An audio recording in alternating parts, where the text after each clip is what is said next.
This is Valley News Live at 5. We begin with breaking news as we come on the air tonight. We're just learning about an active shooter situation in Boulder, Colorado. This is a live feed from our sister station in Colorado Springs. Police say this is happening at a King Soopers supermarket. This is a developing story, and KKTV says the scene is still active. In the area 408 Sunset Circle for somebody who's possibly shot. 5 juveniles. They're definitely involved. All are forensic. Dispatch audio is shedding light on a tragic shooting that killed a 6-year-old boy last night. Moorhead police say they were called just before 8 to the 400 block of Sunrise Circle, where several children were home alone, found a gun and pulled the trigger. Valley News Team's crime and safety reporter Bailey Hurley joins us live now from the scene with the latest. Bailey. Andrea, there's still a lot of questions in this case. As you just heard in that dispatch audio moments ago, police indicated there that there were 5 juveniles at home at the time that those shots were fired. But at this point, Moorhead police are not confirming that number with us. We still don't know the ages of the other children involved. And we also don't know if any of them are related to each other, siblings, what have you. But dispatch audio also indicates from Sunday night that none of the children involved in this shooting lived at this apartment complex here, which raises the question, who was supposed to be responsible for them at the time that this shooting happened.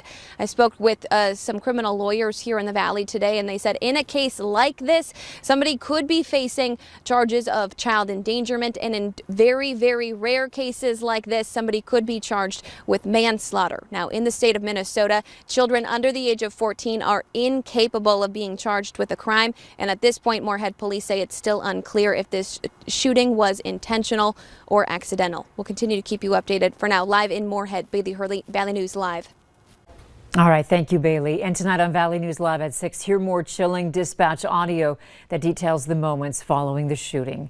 Meanwhile, another child was shot in West Fargo. It happened before 9 last night in the 1500 block of 11th Avenue East. We're now learning that someone at the property was targeted due to some sort of argument that happened earlier in the day. Authorities say the juvenile was not the intended target. He or she is in stable condition with injuries that are not life-threatening. A woman has pleaded guilty to helping the man accused of killing a Moorhead teenager, Destiny Avery. Andrea Payne pleaded guilty to aiding an offender in second-degree murder. 2 men were also charged with covering up the April 2020 murder. All 3 are expected to take a plea deal that would give them less than 5 years in jail. Payne will be sentenced in May. Ethan Broad, the man accused of killing Avery, said he wanted to withdraw his plea last month. He'll either be sentenced on March 31st or a judge could decide to let him take the case to trial. A wanted man who was on the run for a month is now in jail. Brandon Grant was arrested after midnight at the Hotel Deluxe in Fargo. He was wanted in connection with a shooting outside the Bismarck Tavern in downtown Fargo. He's accused of shooting 3 people.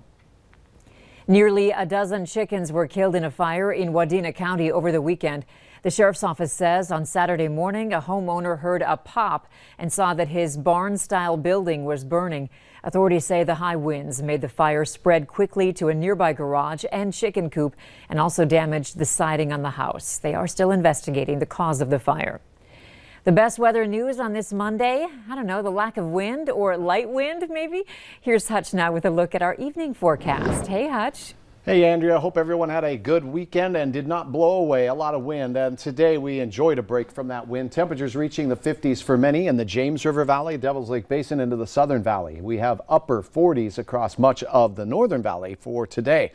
Beautiful sunny skies showing up here on our Luther family Ford camera, I-29 and the 32nd Avenue exit. We are pinched between 2 systems, one to the south, one to the north, and it's the one in the south that's going to be tracking its way up toward the Twin Cities as we go into the day tomorrow. That'll bring rain and for some, accumulating snow, a possibility. A first alert weather day called for Wednesday. We've been talking about it since last week. We'll keep you posted here in a minute on the track, timing, and intensity of that system. Again, for tonight, temperatures are going to be very comfortable. We'll see increasing clouds here in the FM area from the south, light winds. Grand Forks, beautiful conditions early. We'll have quiet conditions with a few overnight clouds pushing their way in as well. We'll have details on that First Alert Weather Day for your Wednesday, and the changes really begin tomorrow. We'll detail all of that in just a few minutes. Okay, thanks, Hutch. A couple of big topics will be discussed at the Fargo City Commission meeting tonight. One of them, the city's mask mandate that could expire at midnight. However, city leaders say several conditions need to be met before that happens. First, the percentage of active cases in Fargo should be under 3%. Second, all high-risk individuals in Phase 1B should be vaccinated. And third, there needs to be no widely circulating variants of the virus in the U.S. that will cause high hospitalizations and death rates. Another topic up for discussion at tonight's meeting is a proposal for a bias crime ordinance. City Commissioner Arlette Preston says violators could be fined up to $1,500 and spend 30 days in jail. Preston says a similar proposal was defeated recently by the state legislature. She says a city ordinance would be an attempt to protect our residents. In tonight's vaccine coverage, Clay County Public Health is hosting a vaccine clinic from 9 a.m. to 1:15 p.m. tomorrow. Shots are available for people 65 and older, people with certain health conditions, and some essential workers. You can find the link to sign up as well as a full list of who's eligible on our website, valleynewslive.com. Just click on this story. AstraZeneca says its vaccine was found to be both safe and effective in trials conducted in the U.S., Peru, and Chile. In a statement, the company says the two-dose vaccine reduced symptomatic disease by 79% and severe COVID by 100%. It also said an independent board found no safety concerns related to the vaccine. AstraZeneca plans to file for emergency use authorization in the U.S. during the first half of April. The U.S. is picking up its pace in the COVID-19 vaccine race. According to new numbers from the CDC, the U.S. is now vaccinating about 3 million people a day. President Joe Biden set a goal of administering 100 million vaccines by his 100th day in office. He has already exceeded that goal, with the CDC now reporting that 124 million vaccines have been administered in the U.S. A successful fundraiser for a West Fargo teacher and his son left others with a little less hair this afternoon. Several teachers decided to shave their heads and or beards during the lunch hour at Cheney Middle School today. The Student Council started the Cheney Change Dump last week in support of 3-year-old Teddy Danielson, who was diagnosed with brain cancer back in October. Students set a goal of $1,500, with many staff members promising to shave their heads if they raised enough money. As a first-year parent, it kind of struck the right chords with me, and I can't imagine what they're going through. So when I thought about it, it's any way I can go to help Teddy and help that family I'll do that. We have a link to Teddy's GoFundMe. Just head to our VNL News app and click on this story. And Fargo Force Captain Nick Strom reached his goal of $5,000 this weekend and as promised, he cut off his hair. Strom raised $5,300 for the Cullen Children's Foundation. It provides financial resources to organizations that support children's health care needs in the FM area. The $5,000 initially raised will be matched with an extra $5,000, totaling $10,300 raised. If you need food, there are a couple opportunities to receive it both in Fargo and Grand Forks. On Wednesday, you can pick up food at the Fargo-Moorhead Labor Temple, and on Friday in Grand Forks, you can pick up a food box at the Sharon Lutheran Church.